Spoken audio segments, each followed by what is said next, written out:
Negotiations, Lawrence, or the Cowboys? Well, Lawrence, because he really didn't have any leverage, Skip, for the simple fact they franchised him. And so his only leverage that he had to get a long-term deal was hold out and threaten to sit out and push the surgery that he needed for the torn labrum to push it back. And the Cowboys were up against it because they had to because if he's like, well, I'm not having the surgery until June, now that lingers into it. Now, how healthy is he going to be for training camp? How healthy is he going to be to start the season? Well, that's leverage to me. Yeah. You want to hold that over the team's head? Right. And that's what I'm saying, though. Right. Had he been free, could he have gotten more money? Sure, absolutely could. But he had to play hardball. He played hardball. He got $48 million fully guaranteed. 25 to sign, all of 2019 salary, and all of 2020 fully guaranteed. Oh, he won out. But the Cowboys won too, Skip. They drafted this guy. When you draft a guy, you're like, man, I sure hope this guy pans out. He panned out and then some. Now you get an opportunity to keep him. But just before you go, pounding your chest and feeling good about yourself, that don't mean nothing. I'm just letting you know before you start. Doesn't mean anything. They can sign Zeke, they can sign Dak, they can sign Amari Cooper, and they can sign Byron Jones. It doesn't mean anything because the NFC teams are not going to say, you know what? The Cowboys signed all their young talent. Guys, let's just step aside. Let them go to Miami and represent the NFC in Super Bowl 54. That ain't happening. You're not going, but D-Law won. D-Law won. What do you think? D-Law? I've never heard of D-Law before. Who is D-Law? New guy. I don't knock my microphone off here, but I'm going to pound my chest. Oh, you pounding? Really? You feeling Tarzan. good? You feeling good, huh? I'm going Tarzan. Okay, Tarzan. I liked that. We won. The Cowboys won because even though I'm going to give this a win-win situation on both sides, but the Cowboys, the management, especially Stephen Jones, Todd Archer reported that he was able to make a phone call, last-second phone call, straight to the player. And you know that it's really kind of not kosher. It's kind of against the unwritten rules that you do that. You negotiate with the agent. If I were the agent, I would not allow that. Right. But something that Stephen Jones said to DeMarcus Lawrence, probably about winning multiple Super Bowls with this group, made him sit back and say, because remember, he was beating his chest about wanting $100 million guaranteed. He took a grand total of $65 million. He was never getting $100 million guaranteed. Okay. He wasn't getting more than Khalil Mack and Aaron Donald and Von Miller. That was never going to happen. He has the fourth most guaranteed money. Yes. And Khalil Mack's got 90 to his 65, Aaron Donald 87 to his 65, Von Miller 70 to his 65, and that's an old contract. That's in 2016, right? Okay. So I'm good with that because that's about what he was worth. Yes. Because if you look at what happened 2 years ago, he had 14.5 sacks. That tied for second in the NFL with Calais Campbell, a couple short of Chandler Jones. Okay, so now you're saying big time, right? But last year, as the pressure mounted for him to get his big new contract, he had a grand total of 10.5 sacks, but worse, he had 5.5 of those in the first 4 games. So 5.5 of 10.5 came in the first 4 games. And then what happened over the last 12 games? Not a lot. Well, it's slight protection because Randy Gregory was going through what he was going through, Skip. David Irving. Pretty good. David Irving didn't come. Remember, they were expecting David Irving to come back and fill a role, and that never materialized. Okay. I am not the biggest DeMarcus Lawrence fan. I'm happy he got this much, but I would have been very unhappy if he'd gotten any $100 million. If they had just broken the bank and said, we've got to do everything in our power to keep him as a Dallas Cowboy. Well, look what happened in the playoffs against Seattle. He had 0 sacks. He had 6 tackles and a couple run stuffs, which is good.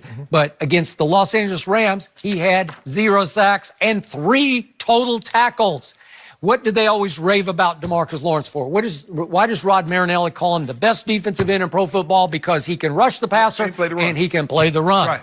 Well, guess what happened that fateful night? You were there, Jenny, at the Coliseum right here in Los Angeles. Well, he played the run. The Rams ran for 273 yards. They ran for 170 in the first half. Where was DeMarcus Lawrence? Where was number 90? Where was he? I'm not going to let you do that. Did you see that number? Hold on. I'm not going to let you do that. Where was the Wolf Hunter?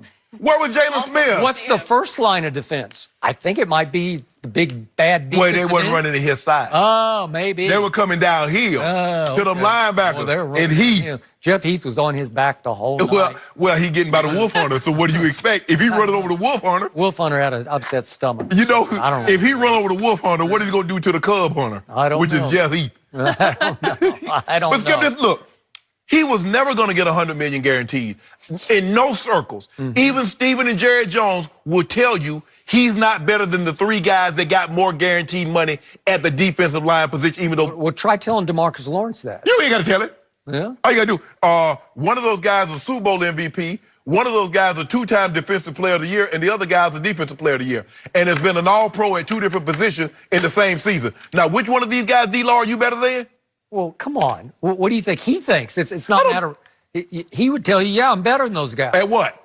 Maybe not on a lie detector. Oh, then they say, okay, at what? What are you better than the man? Because one guy not only wrecked the shot. Did you see him in Super Bowl 50, Von Miller? Did you see what he did? Yep. Did you see Aaron Donald have the most sacks for an interior D lineman in NFL history? This is the 100-year anniversary for the NFL. So no D lineman has had interior D lineman. And did you see Khalil Mack? Khalil Mack has been an All-Pro at two different positions in the same season. Okay. Now, again, I'm going to ask you again, D-Law, which one you better than? Oh, okay. We're here $65 million. So last year, if you look at Pro Football Focus, DeMarcus Lawrence graded out as the 7th best defensive end in pro football. Calais, J.J. Watt, Trey Flowers, and then we get down to Cam Jordan. So to me,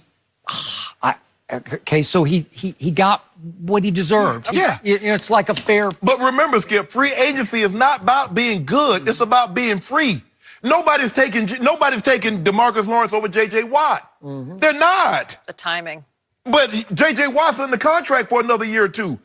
DeMarcus Lawrence isn't. Aaron Donald, Von Miller, these guys, they're under contract.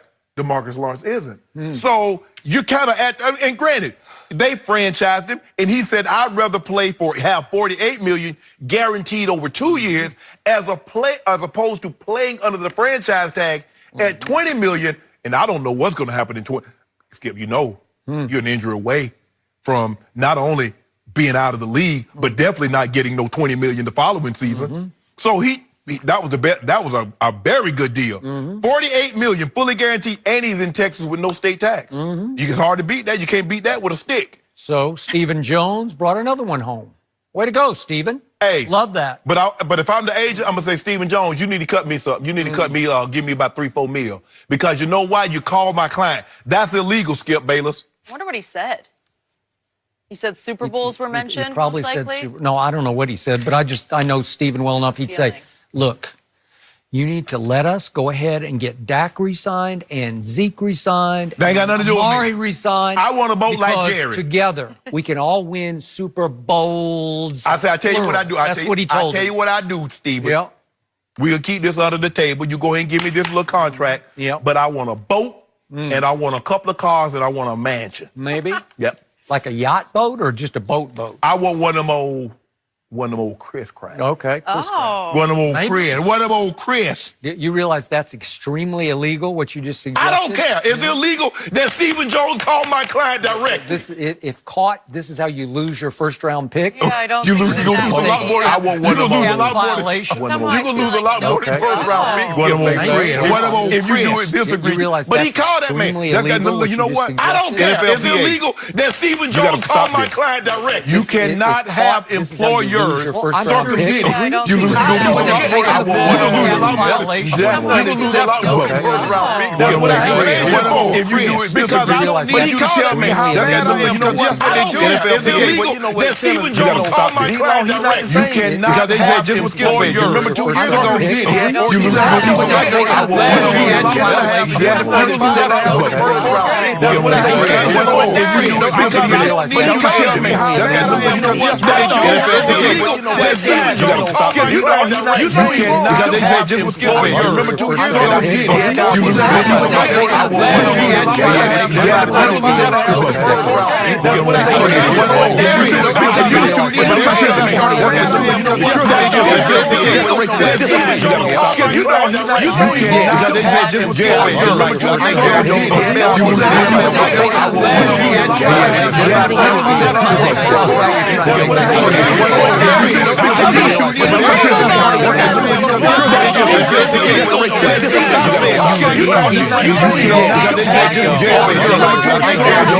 You